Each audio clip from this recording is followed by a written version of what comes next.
네, 윤수경 변호사의 이슈 속 법과 생활. 오늘은 세금 얘기해 보겠습니다. 변호사님, 이 사건이 어떤 내용인가요? 네, 그 코스닥 상장법인의 대표이사였던 A씨는 네. 2009년에 자신이 보유하고 있던 회사 주식 중에서 6만 주가 넘는 주식을 두 차례에 걸쳐서 양도를 했습니다. 네. 근데 당시 A씨는 세무당국에 양도소득세를 신고 납부하지 않은 것으로 조사가 됐는데요. 네.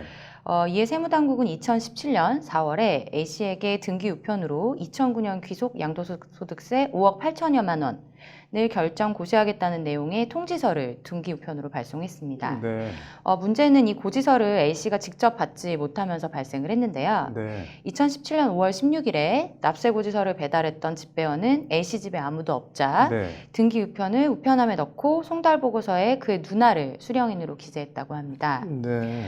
송달일로부터 석 달가량이 흐른 뒤에 네. A씨는 이 처분에 불복을 했고요. 통지서를 제대로 받지 못했다는 이유로 이의 신청을 제기를 했습니다. 네. 그렇지만 이제 동대문 세무서에서는 이의 신청 기간인 90일이 경과했다는 이유로 네. 이를 각하했는데요.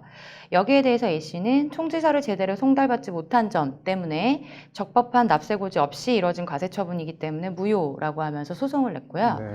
법원이 A씨의 손을 들어줬습니다. 네.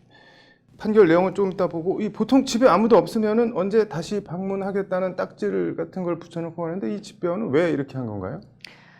집배원의 설명에 따르면 네. 뭐 예전에도 그렇게 했기 때문에 이번에도 그렇게 했다라고 하는데요. 네. 예전에도 해당 집주인인 A씨의 누나가 네. 자신이 집에 없을 때는 우편물을 우편함에 넣고 가달라라고 부탁을 했다고 합니다. 네. 그래서 그 부탁대로 우편물을 우편함에 넣고 A씨의 누나를 수령인으로 기재한 것이라고 설명을 하고 있습니다. 집배원 입장에서는 나름 이유가 있었던 것 같은데, 그래서 뭐 재판을 했다고 하는데 어떻게 될 건가요?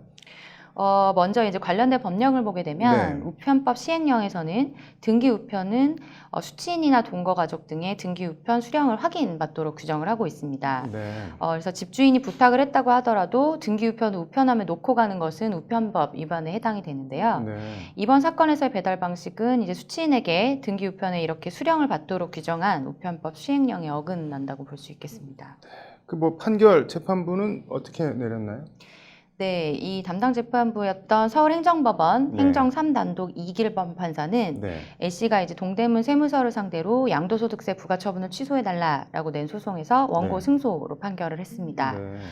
재판부의 판단을 보게 되면 세무당국의 A씨에 대한 양도소득세 부과처분 송달은 부적법하기 때문에 효력이 발생하지 않았다라고 하면서 처분 과정에 중대하고 명백한 하자가 있기 때문에 무효라고 설명을 했는데요. 네. 납세고지서가 사람이 아닌 우편함에 송달이 됐기 때문에 이 양도소득세 부과처분이 절차에 어긋난다라고 본 것입니다. 네. 우리 대법원 판례는 적법한 납세고지가 없이 이루어진 과세처분은 중대하고도 명백한 하자가 있기 때문에 무효라고 보고 있기 때문입니다. 네. 네, 재판부는 A씨의 누나가 집배원에게 앞서서 한 부탁은 이전에 다른 등기 우편에 대한 일회성인 부탁이었고 해당 납세고지서에 대해서는 같은 부탁이 없었다라고 지적을 했고요. 네. 발송된 등기 우편이 법령상 인정되지 않는 방식으로 배달된 경우에 등기 우편 발송으로 인한 효력을 인정하기 어렵다라고 판시를 했습니다. 네. 따라서 A씨에 대한 송달이 부적법해서 효력이 발생하지 않았고 이 처분이 중대하고 명백한 하자가 있기 때문에 무효라는 게 재판부의 판단입니다. 이게 뭐 직접 전달하지 않았어도 우편함에 놓고 갔으면은 받아볼 수 있었을 텐데 받았다고 하더라도 무효라는 건가요? 어떤 건가요? 네, 이제 국세기본법에 따르게 네. 되면 서류의 송달을 우편으로 할 경우에는 등기 우편으로 해야 하고요. 네. 송달을 받아야 할 사람에게 직접 교부하거나 그렇지 못한 경우에는 이제 동거인이나 네. 종업인 등 사리를 편별할 수 있는 자에게 전달을 해야 한다고 규정하고 있습니다. 네. 실제로 이번 A씨의 경우에 A씨가 과세에 이의 신청을 하면서 네. 본인이 5월 17일에 처분 통지를 받았다라고 기재를 했지만 네. 그럼에도 해당 과세가 무효라는 판단은 바뀌지 않았는데요. 네. 재판부의 판단을 보게 되면 어떤 경위로든 A씨가 5월 17일에 납세고지서를 전달받았다고 해도 네. 위법했던 송달이 적법해지거나 불필요해진다고 할 수는 없다라고 판단을 했습니다. 네.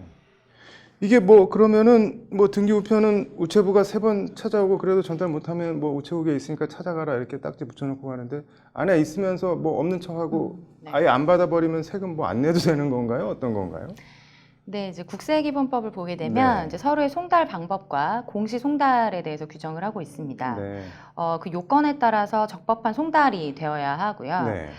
송달을 받아야 할 사람이 국외에 있어서 송달이 곤란하거나 네. 주소가 불분명한 경우 등 이제 등기우편 수취인이 부재로 반송되는 경우 등 이런 경우에 해당하면은 공시송달로 대신을 할 수가 있게 됩니다. 네. 서류를 등기우편으로 송달했지만 수취인이 부재 중인 것으로 확인돼서 반송되는 경우, 이제 아까 말씀하신 것처럼 네. 일부러 받지 않는 경우도 여기 해당이 될 텐데요. 네.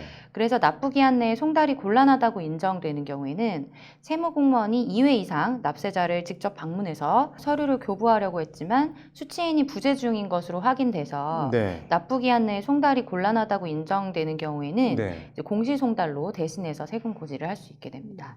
그럼 뭐 이 과세 무효된 A 씨라는 사람은 앞으로도 계속 세금을 뭐 안 내는 건가요? 아니면 다시 부과할 수 있는 건가요? 네, 그 이번 판결은 네. 납세 고지서가 송달되지 않아서 부가 처분이 소송 판결로 무효가 된 경우인데요. 네. 이 경우에 이제 과세관청이 다시 과세 처분을 할 수 있는지에 대해서는 네. 이제 국세부가의 제척 기간을 함께 감안을 해야 됩니다. 네. 이미 주식을 양도한 2009년부터 많은 시간이 지났기 때문인데요. 네. 원칙적으로 이 국세부가의 제척 기간이 경과한 이후에는 과세관청이 새로운 과세 처분을 할 수가 없지만 네. 제척 기간의 특례에 해당한다면 새로운 과세 처분을 할 수가 있습니다. 네.